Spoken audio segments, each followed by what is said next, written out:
empanimfo na siesie nantwie edi pe position na nantwie asiesie wo fam no nipakum enti afi we yebete se obi koto aba wanya accident time na so awie na so yebete wato aba awie aba fie ya hu de ye no nti na biri bia wona mo no ma me ka kire se bo ho ban ne su anyansa afiri se unyimi ya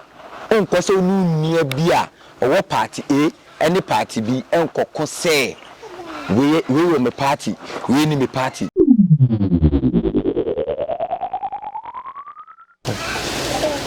Election 2024 buhaha se say dia katuna bro na yekoto 2024 abato no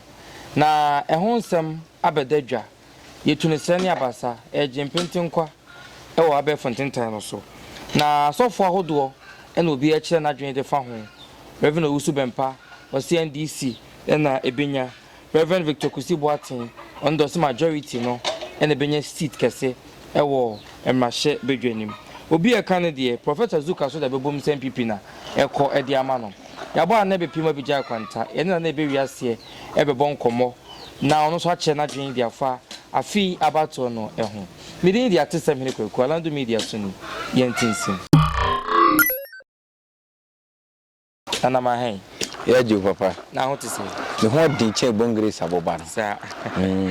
alo person wife pa se twedi ampo adawroma ene abosoma ye de ho twero mu abibia ehia ye da no omo na abo ama me ho afesa da se ana ene ye behwe yabato sisa katuna bro meme nda ya ne de hyehyɛ so okay ho nsɛm obi e ka bi yɛnte monka so obi e ka bi dia fa ho na sofo no kyerɛ wo esu no mbɔbere den na obɛka dia fa afia bato baba afia bato ne de ye mo mpaye obia dwumadi obedi ye no ne ye beto so aba enti so ye papa edawanim o ye bone so a edawanim na mmom me na Ebewiase me nye politics okay na de me ka kire obi biala obekọ akoto aba on the 7th December ne say fanyansa atu tiri wa fakoto aba no na minim se abato we emmoa no ene ntokwa bebo mo ntem nipa moa ene bewu nipa mo ye moa ene bekọ akotam box bi e de adwane nipa moa ene be yo ma adwen so mu wiem so ye nipa de a na wo so ya dwumadie bi anase se wo se wo ba ye no be ye dwumadie bi a mo adwuma improve ma nti enye krono ene katase se ene epobo ene ma batowe ene ma koyi na batowe me hwema ensem besi na ene ma be hanipa na ho na masem bisa no no ye hwe about ye edwo dabi about de ndwo kra efiri se party A say that could mu wiem party B and so say ye nwem ye behwe enti party A de party B na kasa no omo an kasa se ko e wo mo ho enti ebema abato we no ebeyire enti obeti se abato we me na Ebewiase me kasa se we ato ho na se we American huni se asema American to hoi ebekọ ho no mama daachi bi umbekase na Ebewiase kan asase we to honom election time 2024 ene say obi biala okoto ababia ontu ne hofo efiri se empanimfo na siesie nantwie edi pe position na nantwie asiesie wo fom no nipakum enti afi we yebete se obi koto aba wanya accident time na so awie na so yebete wato aba awie aba fie ya hu de ye no o picking kofu bi afirim nti na biri bia wona mo no ma me ka kire se bo ho ban ne su anyansa afiri se unyimi ya onkwose onu nia bia owo party A any party B enkoko se we me party we ni me party we me party we ni me party last minute ni buso on question say why na betena so di sika be se obotom. That's the first question we so busa ho ana aya na eye me ya de bia me kasa sen we ya na eye me ya say ehiafo ma no ene ye bo mo pa ehiafo ma na mo te gina mo gimi no ene ebo mo pa mo kodi san kwase asem no na me na na Ebewiase me kasa asem we obi biala a wotie me mo ani na ho mo obi mfa na metesi ase omo beto aba no party bi cheche 50 cedi enti obi abetena so anase obi betena so emfie bebrebe after proposition no 50 cedi enti to ma no I was say adwene no ye ma ne ye adwuma. This is the time eni kwanse ye hwe nipa no odi a oye party A anase party B na so ye make sure say nipa no da ye no wa be adwuma na. That's the first question. Wa nya adwuma ye tam ni free so na foforo mra. So ye adwuma de na ye ma ne to aso. Enti sana wasi ye no. Enya afa ni e be ye no na we party ni chinchi achia obitimi kase. There was a time that guy can say me mission D was say I se kotrempo ebedi MPP so a ono obeto ama no. Okay. Na che say oni aim on pedie odi nipa no anaso on pedie ebema nipa na kɔ nanim on pedie ebema oman na kɔ nanim nemum o suggest say ni moja ye MPP anaso ni moja ye NDC nti ekwa na ope. Nana mamembisa abato ihu mu bi wo. Okay. Ihu akonfo mu so bi e kire na dwen ade. Omo hyenkom adai. Papa uti me. According to the Bible no. Senkasofo bi hyenkom na ambema yo senka echi ni trinity. Akwasa. Enti me amete hei. Minnim bi obefa aba no. Be die nti a me meka ne se misunsumu ma mekwa ma menye politics. Okay. Yes. Nti na sebi yewura otikokko so otumfo me bom mu ase ekoto. Asante hene, asante man. Nti na abrebia no se party A nya asem a wotena so kan. Party B nya asem a wotena so kan. O metena asem ka asem o party A na party B empo sebi yenuanum siremfo kra na oka bo hye mu yemmo. Ano kire se onyi yimu enu bi ana ye akonfo no ekuta ye anase ye ya yekom sunsumu no ene ye nante se sunban ni wiyemu se menka se mintu honom ema enye obi tirimu de emfa pressure metu obi so ema ne nkoye bani bi eni kwan se woye ebi ameka sei ba be hye nkom se ye se sebi nipa asumasi be wini ni be hye nkom se nipa asumasi be wini no de odan chen ni huni se da bi konfo we wa ben mi jaise ne nkom se ne nda ho no ma obey bibia fa obetime kuku different party no na je se me na ma ya na say yes enti edi ye 7 beba na so we se we ye software fa nyansa eto ho ne motia na ne nantena e ma wo hye nkom no omo anka se betime ayimu efiri se omo mpenhwehwe animu ade ye then ye ka cha software wo mo hye nkom na omdom ho wura politics software ne ho ye mabufu na ne ho ye mahi eye owusu bempa sa prophet owusu bempa na so waye ne hu dua broni o so waye ne hu snake under grass o ena wo ha e kire wo party we ade e cha mbompa ya ma wiya na wini ade ono akwa na hye nkom e ma obi se wini afa di all of a sudden sankofo na o hye nkom mo se Yesu se no sankofo ne nye enti Yesu se yidie o hye nkom ti ana na saba common sense de wo hu no debi o ansana ba nyankropon be yi bibia di a kire wo no se o pese o ye hu bibia na se o yi hu adi kire wa o kire de be si na generation me ameti ha 5 years to come no we evangelist kwa na ko wuro bi fia hwe be senso abu so because the masofofo ni ye no the cancer of djuma ho ko mo di ahyem entiama enema bebiri wo ho no ma asofu djuma na se enema bi na oye sofo ana wanya se yi kire enti eno na o se waka na okay sofo bi abenya yi kire bi no unya me som kire se utimi ye mu adjuma enti se party bi aboawo na se ankwa ama party no na se sa party ni eye no cross up penasman ka ye ho adjuma ma omo ati nyansa sem na me kan wa ha no yesi na me yi kire no wa se no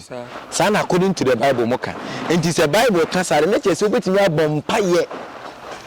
amani na bi asi omo tutoli bi wa Bible mu se Bible mu emire bi ohini bi na Nyankopon ka che se mekuno minim se Nyankopon no koda e wa no mo nkwan yo se de yo o ka se mekuno kwa ya mani mekuno ko ka che se mekuno afi nipa no koka chense obeku na wi a onam kwa so bono se koka chense maja no patase enti ye woni ma bi ho no ma ene ye mo ye be o ma twetwa se bible nim so nyankuru pon a yenum no onye contradicted. Yes, onye contradicted. Se sunsun bi ade chiro se sei na ebesi a o pa chiro se ye ho bibi. Enti me na Ebewiase ya ka che me se me be aba bewu nam dia betu dwa se me be bewu manya ho hwe na mba na ewu amaye papa na maye bone. Yes, me do me benti o se ye ho bibi. Enti nipa na ebe hye nkom na ye nya atwom. Eye usu bempa hypocrite. The ope every party bi na ne nsanka no ana party A convince so de be ma no enu ntu na ogina ho no na me de me nkyere de obewi ni na so de me kan say omi ne wo Ghana ha ye fie ni ntu fom e be hwe de besi bia ye di nkomo na ye nyante unuanum akonfo bia o mo hyehye nkom na se obi yesa de na obeka. Okay, konfo biala obeye politics bia no o se wadwuma. Okay, if you say wadwuma na ye no MPP ba obehwe no, NDC ni ba obehwe no, CPP ba obehwe no, Freedom ba obehwe no, obi obebe bia no oso hwe no. I was so hwe no. Nti adenti na obegina ho se o ye politics ama ba ko bi. Okay. Nti basa egu wankasa konfo no hu fin. Egu penyindie ni akonya a wote so. Asesedwa a wote so a ye de compare ahemfo. Empo mu odukura che wo hene no, wa tutu na se. So send it here. Enti konfo bi tie mi na wa ba ni tiri ni say o mi suma yi a kire me say party A na ebe wini ana party B ana party C na ebe wini enti anu hunti me be kan jai enti sabaye san from so we ya to ho for our next generation yemfa obinya example me de ejako be example ejako ginamu wa bra na ni sini twa no wosoro ono nyanye politics. Okay, Mr. Beautiful, emra ni ehwe ni movie pa no na Mr. Beautiful nyanye politics. Yen hwa de bi ejako kodi MPP, Mr. Beautiful kodi NDC, afre mu ankasa asa etwa mu ho ko enti se presenter bi ana producer bi pese ofa ejako a obeka so MPP, obeka so MPP ni obeso ofa we ye obeka so NDC ni ti afei movie na kodane basa sa niema no go sa movie industry no. Okay. But they don't emunim omadwen so nko so. Okay. But no ni mum de go no. Enti so ye celebrity bi o ye star bi wagidin bi a and take that advantage na nche padom edi wachi na mfa ho wura politics mu anka abato okura de manipa no nya ne campaign de obeto ma ne wotirim enye wudoma a wonti na mhu se sofu bi ara no ho mfemfem bi a wona ese o ye panyini obo ne ho nsamna ne o kana asema no machew egina ho na asoro dem ese ai ni sirawo kodokodi sa sofu kro na o hye san kom no o de yan hwe se government foforo kɔ ne nkyɛn ana se politician foforo kɔ ne nkyɛn kɔ ka kyerɛ so mo mpa yama na onye manana mpa yama no enti asema na me kan me say ye wa sofoforo bi wo hono ma sofo bi ara no ho mfemfem na wona ekremi so ye panyini na hye ne tinimu a aya na me hu ni say adwuni mfu wo nyansafo ho nemum eye stages ebu anu me wo fie na ato be se adwuni fu nyansafo ho a aka me hu ni nyansa a woye se obegina solid dem ay politics adinti na be yesa hwe nipa dom a okuta na be politics a wadwene fo nti medi we to bia fo say wo ye sofro wo ye malamo wo ye konfo wo ye celebrity bia se movie mu na utwa ayi o se do ye advert o se do ye present o emfa ho nwurawura sa na emanim na last minute omo ankasa be fight against you yeni ma politics fo bibiri ho no ma omo hwehwe omo kura ku ho mo efrisi wo yi nanim etiafo na ma securities fo bibiri okura wo ntimi nto se na Ebewiase ame wa hai se minya start politics pe wo hu securities wa hano ma ebe nwanwa se minkwa ntimi ntena se me ko ba minkwa me namda because me ko minim de me kwa kosia no minim se me kwa kosia MPP news NDC news CPP se QND se de be yo minim de me kwa kosia no so that say enti abatoi muntu ni nyansem hwe de onipa na ye be fa to abane ma no na mmom enka se eyememegya oyembusuani ofirimikulum enti me to abane ma no abi nana yenhwe okay ye share campaign ya see okay wo ho abon se amanyofo ni bia boura asori fiwi asori dan wi mu we ni we abosumfie se obi ebowra ha mo behwe no okay omubowra ha no ma ebehwe na nso so ebeka de ewu na akyerew ye ka kire ni ebetimi aye hu bibia because untimi ntina se ya say adenanya na abenya enti 2 days pe no me fanse san niema enye ye da de besinya siwie a eye be 21 days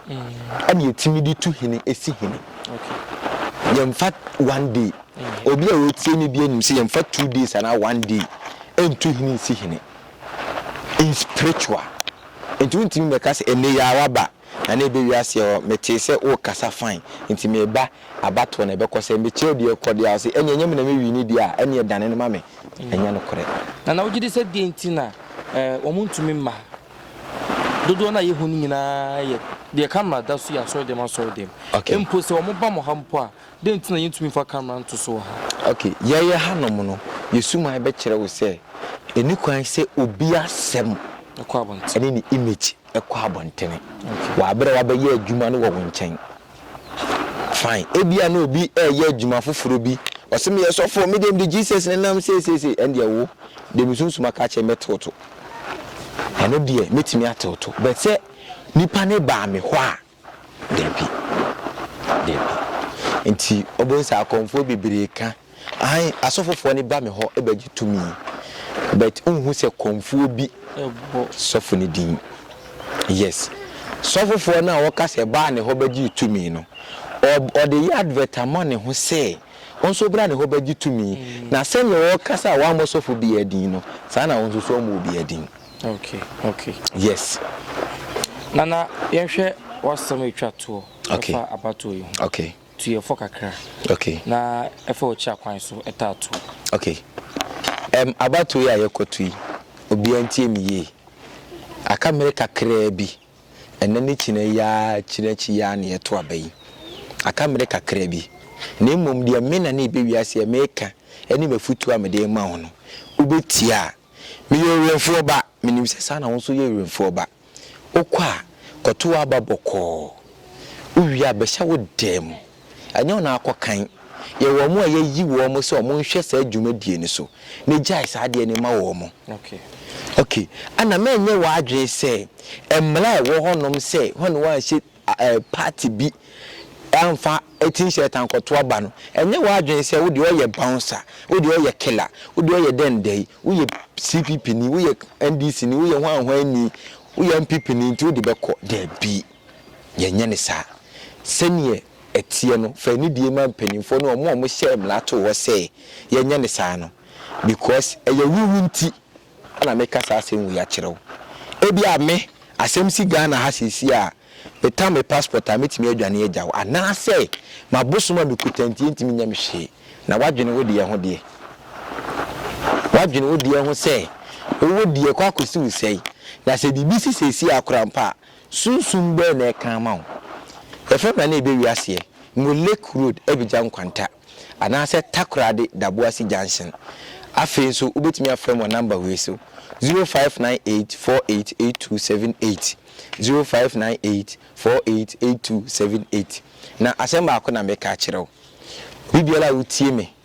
na wai wadwen se opem asem na me nkomodie ye wo de no pe baabi ebon ho ban na afiwe na musimuti kamun afiwe na nipa ewu a wakọ ayi sa wabere na afiwe ba besim ne de eche kuri esene paw makro bibia medamase sa bibia mo hye na ne Ebewiase na mo hye ma de bia mo behu bia oba de nka mo medofo hana yedewo ebesi aha Alandu Media so YouTube omodin na eto aye ho Facebook so aya Santiman blog na Ebewiase ne na oti ye odomdom yen a ebese hia makro